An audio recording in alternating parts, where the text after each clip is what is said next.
तो बच्चों आज हम आप लोगों को एक्सपोनेंट के बारे में बताने जा रहे हैं कि एक्सपोनेंट है क्या। तो एक्सपोनेंट में सबसे पहले बात आप समझो कि एक्सपोनेंट में जैसे मान लिया कि हमने लिख दिया 25/243। तो आप पहले इसका फैक्टर कीजिए, छोटा छोटा फैक्टर कर लीजिए और इसका भी फैक्टर करेंगे तो 3 3 जा 9, 3 जा 27, 3 जा ये बना। तो ये हो गया 5 का स्क्वायर अपन 3 की पावर 5। तो बेटा नंबर को इसके पावर के रूप में लिखना ही क्या कहलाता है, एक्सपोनेंट कहलाता है। यह उसका एक्सपोनेंशियल फॉर्म है। कौन सा फॉर्म है? एक्सपोनेंशियल फॉर्म हो गया। ठीक है, इसमें भी लिखने का कई तरीका होता है। जैसे ये अलग अलग पावर है, 5 का पावर 2 है, 3 का पावर 5 है, इसको लिख के इसे छोड़ दिया। लेकिन अगर मान लिया जाए ऐसे रहता कि 25/36 है और बोलता कि एक्सपोनेंशियल फॉर्म में चेंज कीजिए, तो आप इसको 5 5 जा लिखते। फिर इसको भी अगर लिखना चाहते तो ऐसे लिख सकते थे 2 2 जा 4, 3 जा 12, 3 जा 36। तो इसको लिखना चाहते तो ऐसे लिख सकते थे 5 का पावर 2, 2 का पावर 2 और इंटू 3 का पावर 2, ऐसे लिखा जा सकता है। यह एक्सपोनेंट पे हो गया। ठीक, अब मान लो और एक आठ हम लिख करके दिखा रहे हैं। जैसे मान लो आपने लिखा मान लो 25 मान लो 49 लिखा है, तो ये 5 × 5 हो गया, ये 7 × 7 हो गया, ये 5 का पावर 2 हो गया, ये 7 का पावर 2 हो गया। ऐसे पर भी लिख सकते हो, लेकिन अगर एक ही पावर दो जगहों पे लिखा है तो हम इसको ऐसे लिख सकते हैं 5 का पावर 7 स्क्वायर। तो बेटा ये इस तरीके से नंबरों को लिखना एक्सपोनेंशियल फॉर्म कहलाता है। फिर दूसरा क्वेश्चन आपसे पूछा जाता है इवेल्युएट करना। इवेल्युएट कीजिए।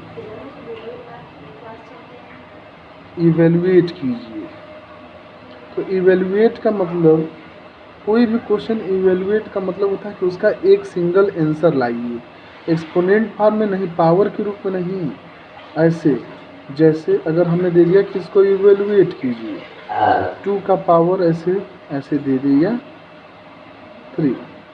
तो हमने आपको बताया था कि अगर एक सिंगल पावर लगा है, ऐसे है पूरे पे ब्रैकेट लगा के, तो ये 2 का पावर 3 है और ये 3 का पावर भी 3 है। 2 का 3 बार गुणा कर दीजिए, ऐसे 2 × 2 × 2 और 3 × 3 × 3। तो ये हो जाएगा आपका 8/27। एक सिंगल आंसर जब ऐसे निकाल दोगे तो ये इवेल्युएट हो गया। और भी कह दिया क्वेश्चन की इवेल्युएट कीजिए। एक और क्वेश्चन देखिए, अगर हमने दे दिया इवेल्युएट कीजिए तो इवेल्युएट करते समय जैसे मान लो इसको कह दिया कि इवेल्युएट कीजिए, तो इवेल्युएट करते समय जैसे मान लो इसको दे दिया 3/5 का पावर 2 इंटू 5/2 का पावर 3 इवेल्युएट करना। तो इसका मतलब यह 3 कितनी बार लिखा जाएगा? 2 बार। ये 5 कितनी बार लिखा जाएगा? 2 बार। फिर इंटू लगा दीजिए, तो ये 5 कितनी बार लिखा जाएगा? 3 बार। फिर ये 2 कितनी बार लिखा जाएगा? 3 बार। ठीक, अब जो चीज़ कटने वाली है काट दीजिए, ये कट जाएगा, ये कट जाएगा।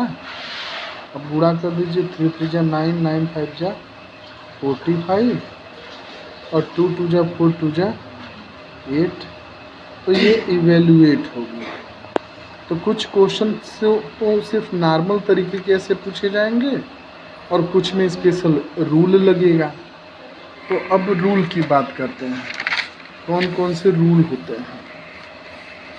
पहले एक बात, पहला रूल नंबर फर्स्ट, किसी के भी ऊपर अगर पावर 0 आ गया,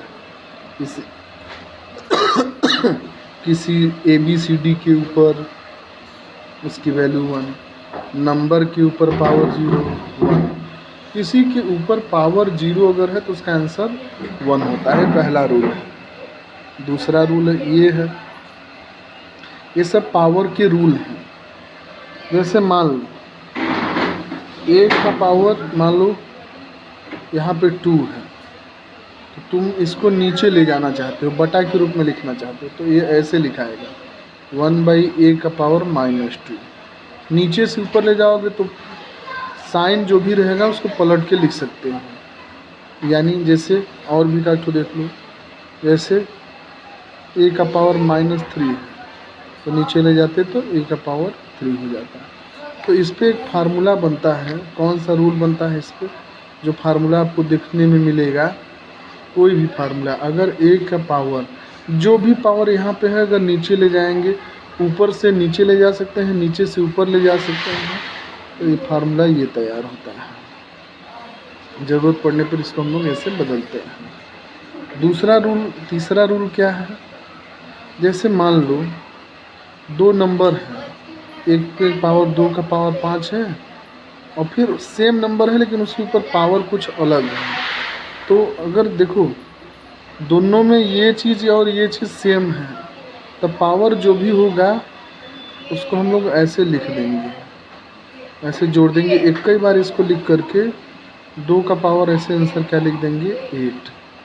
ठीक है, और एक आठ देख लो, जैसे 5 का, जैसे 5/3 का पावर, मान लो यहाँ पे 4 है और फिर यहाँ पे इंटू 5/3 का पावर -2 है। तो हम डायरेक्टली जो भी यहाँ पे नंबर रहेगा उसको डायरेक्टली ऐसे लिख देंगे 4 -2। जो भी यहाँ पे जैसा भी साइन है, अगर प्लस का चिन्ह रहेगा तो जोड़ देंगे, माइनस का चिन्ह रहेगा तो घटा देंगे। ये हो जाएगा 5 का पावर 3 का पावर 2। तो इसके लिए फार्मूला क्या बनता है, इसके लिए फार्मूला ये बनता है कि अगर एक जैसे नंबर हों जिनके ऊपर पावर लग रहा है तो उनके पावर जोड़ दिए जाते हैं, ये पावर ये बन गया। ठीक। चौथा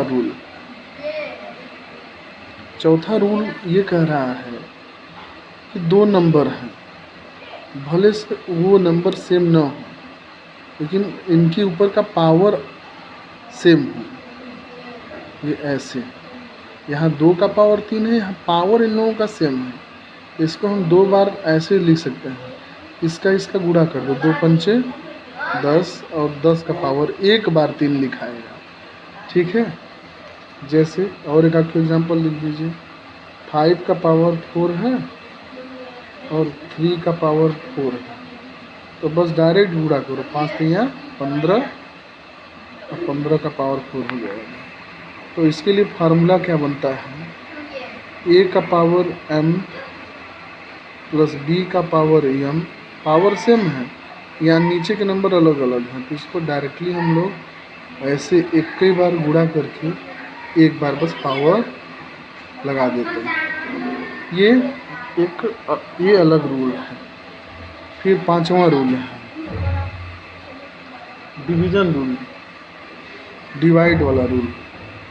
जैसे अगर आपने लिखा 2 का पावर 5 और नीचे 2 का पावर 3, तो नीचे वाले नंबर को ऊपर ले जाइए तो घटा के लिख दीजिए, 2 सेम रहेगा तब हो, 5 में से 3 घटा के लिख दीजिए, तो ये हो जाएगा आंसर 2 द पावर, बिना खोले ही। इसीलिए ये सब रूल कहे जाते हैं, बिना खोले ही इसका आंसर 2 द पावर 2 हो गया। तो इससे आपको फैलाना नहीं पड़ेगा, मार फैला के आप परेशान हो जाएंगे इसको। तो इसके लिए फार्मूला बन गया है, a का पावर m है और नीचे ए के ऊपर ही कुछ दूसरा पावर लगा है, तो ऊपर जब ले जाएंगे तो साइन ऐसे ऐसे कर देंगे, ये हमारा अलग रूल हो गया। बेटा इन्हीं रूल की सहायता से आप ढेर सारे एक्सरसाइज के क्वेश्चन लगा सकते हैं, और मैंने आज आपको बेसिक चीज़ बता दी है। फिर एक्सरसाइज में आपको क्वेश्चन दूंगा और देखूंगा कि आपको कितना समझ में आया। ओके बेटा, तब तक के लिए जय हिंद।